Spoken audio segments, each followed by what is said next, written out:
Hi everybody, I'm Zach and I like movies, and I am back again for another entry in my Letterboxd Criterion Challenge for 2024. And today's prompt was number 17, which was for Criterion Sight and Sound. And I'm excited because this is a big one. This is a film that is nearly universally revered amongst film fans, lovers of international films. It is and least of all from the god himself, Martin Scorsese, who claimed it as one of his favorite movies. And it's deserving of high praise. This comes to us from 1953, from one of the masters of Japan's post-war golden age of cinema. And this is from Kenji Mizoguchi. This is Ugetsu.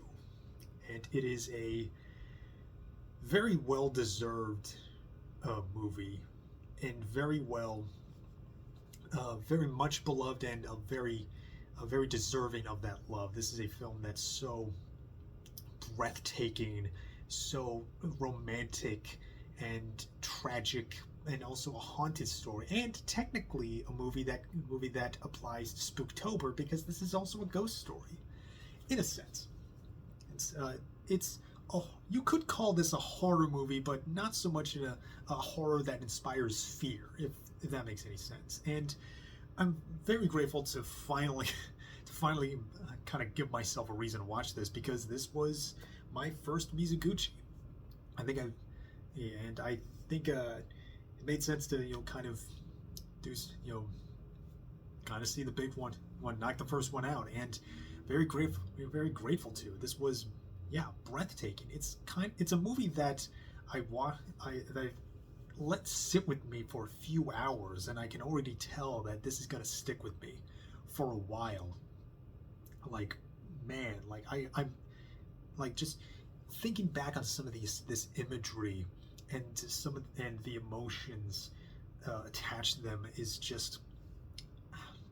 This is the kind of movie that everyone does talk about when revered as one of the greatest movies of all time. Your Vertigos, your Citizen Kanes, your Godfathers. Ones that stereotypically top these kinds of lists. And then you finally watch them, and you're like, yeah, it is that good. Ugetsu is that good. So this was actually adapted from a collection of ghost stories out of 1776 Japan, from Ueda Akinari's Ugetsu Monogatari, which stands for Tales of Moonlight and Rain, which is very fitting given the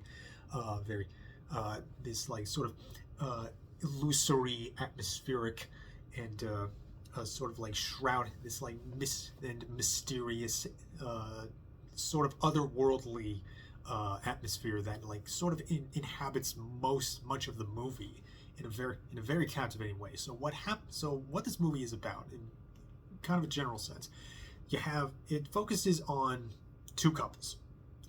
First, there is Genjiro and his wife Miyagi. Genjiro is a potter, or he spins potteries, teacups, bowls, plates, all that, and he dreams of selling it, and it's set explicit. This is set explicitly in 16th century Japan during a civil war, and Genjiro, he builds these potteries. He's like a farmer by trade, but this is kind of his side hustle, and he makes all these pots, and he plans to sell these off to both sides of the armies for to make because he wants to make enough money to escape the poverty, the life of poverty that he feels like he can't do enough. He's not providing for his wife or their son, and then you also have Tobe, who's like a friend that helps him out with his pottery hustle. and Tobe dreams of being a samurai, right? And his wife kind of puts him down for it, because Tobe is just kind of this, he's just kind of a fool. He's just kind of running this fool's errand, and just a high in the sky dream of being this bum from nowhere, wants to be a samurai. but Tobey, well, his main want is also in a sense of escape. He wants to like have status. He wants to see power, and they both Genjiro and Tobey find have a chance given upon them. Like Genjiro, he like comes back and he's like he did really well with he did really well selling those potteries. Excuse me. He did and he like came back home with like 3 silver pieces. He was able to like provide food and like give his wife a kimono, but he starts to get greedy and he's like he starts working for like hours and hours and hours on end, and he starts having tunnel vision where like even when raiders come and like just ransack this village, like take all the men for like prison laborers, even when like the rest of the village, he and the rest of the villagers have to like flee into the mountains to for safety, he's still like hard focused on I have to finish these pots. I have to like because he wants to be rich. He wants to just not be poor anymore. And he's successful in like building up his stash of pottery, but then he's approached as he's selling his wares. He's approached by he's approached by a noblewoman, Lady Wasaka, who invites him over to her manor. And Lady Wasaka is odd. And then he is seduced by Lady Wasaka. And you're not entirely sure if Lady Wasaka is real. But then Tobey, meanwhile, he sort of like lucks into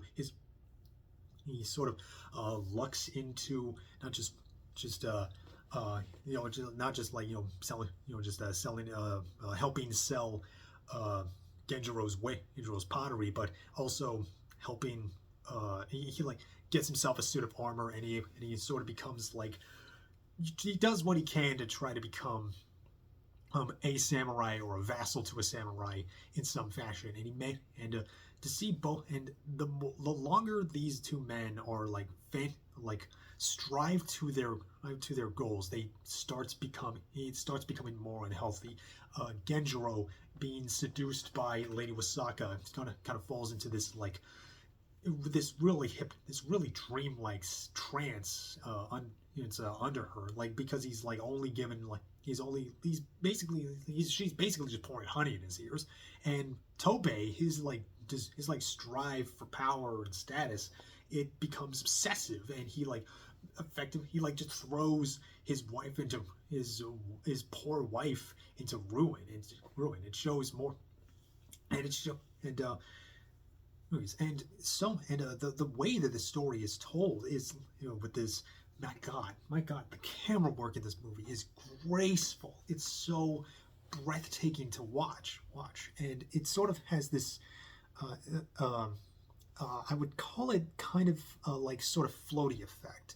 I think Mizoguchi and his cinematographer, they said that they shot like something like 70% of the movie using a crane. So a lot of these shots, so much of the shots of this film have a very again an illusory quality, and it's used a very strong emotional effect too. Oftentimes it will be like it'll like come on low when we follow Tobey in the mud as he's like being just a shifty bastard, and other times it will be high above, looking down upon Miyagi as a tragedy unfolds that we're just too far away to stop it. We can only like stare in shock, and so many of like the atmosphere of the film does take on a very supernatural feel. Like there's like hints about it. Like there's a scene where the two couples, they're like trying to like get their stock of pottery on a boat across a lake, and this scene, it's Oh man, it's so dreamy. I don't even know. I don't even know what other word to say it. It's just beautifully shot. The this boat slowly coming in the fog is as Miyagi is like singing this song. It's just it's something that feels like pure cinema. That feeling when you're when the combination of sight and sound just like congeal and perform this beautiful alchemy of like it's a memory that sticks with you forever and will always it's something that is always felt. You know it when you feel it. Like this is cinema, and also knowing that this is one of Scorsese's favorite films, I definitely can sort of trace a line about how like, and often how he talks about um, kind of becoming inspired by shots. It's not always direct. It's always like sort of like a memory, sort of like a coming through in memories and just images of dreams almost. And I think that sort of applies here too, because like that gorgeous shot of the boat coming out of the bank. I feel like that was may have been something of a callback to in the opening shot in one of the opening shots to Shutter Island, where like this like menacing looking um, dingy ship is like just like tears through this like thick bank of fog. It's lovely like that, and this scene is also gives hints to not just like the tone of it, but also what happens because they come across this boat that looks kind of empty, but it has a person in it, and this person he like warns them, hey, there are pirates here, and he's like begs for water, and when they give him some, he dies immediately upon drinking it, and there's so much scene, so much moments like this in how it's shot, in how emotive the camera is as well.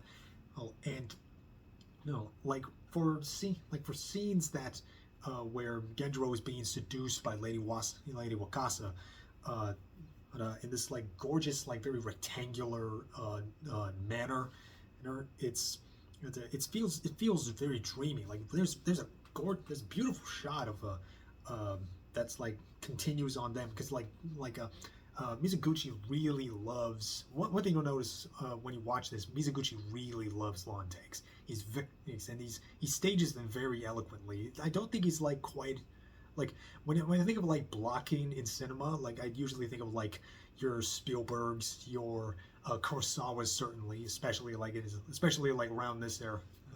He's in like his late 60s with like Sanjuro and High and Low, of course, but the way that these shots feel so effortless.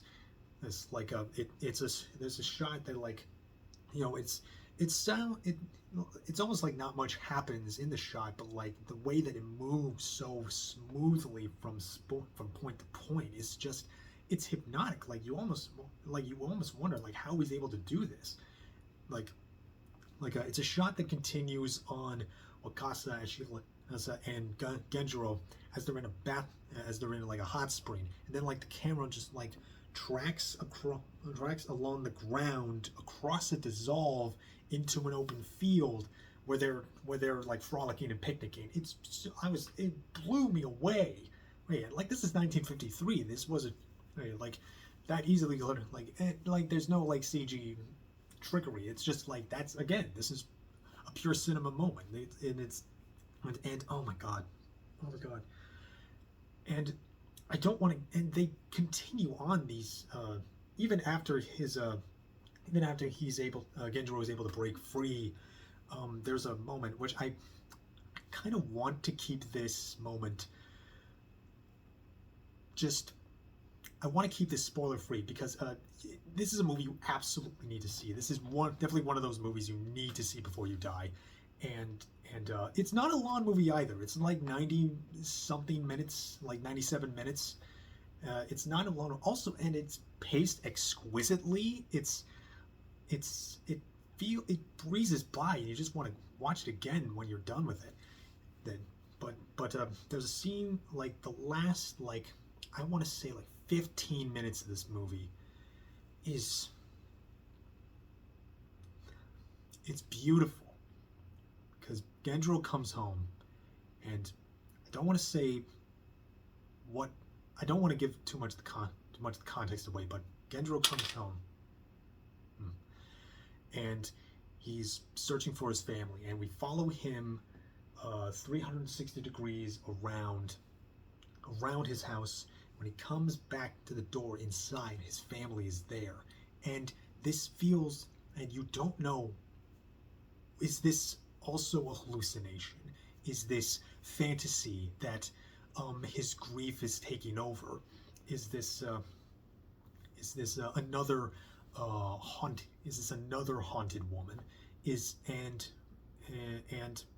it lingers here in this very, very touching, very sincere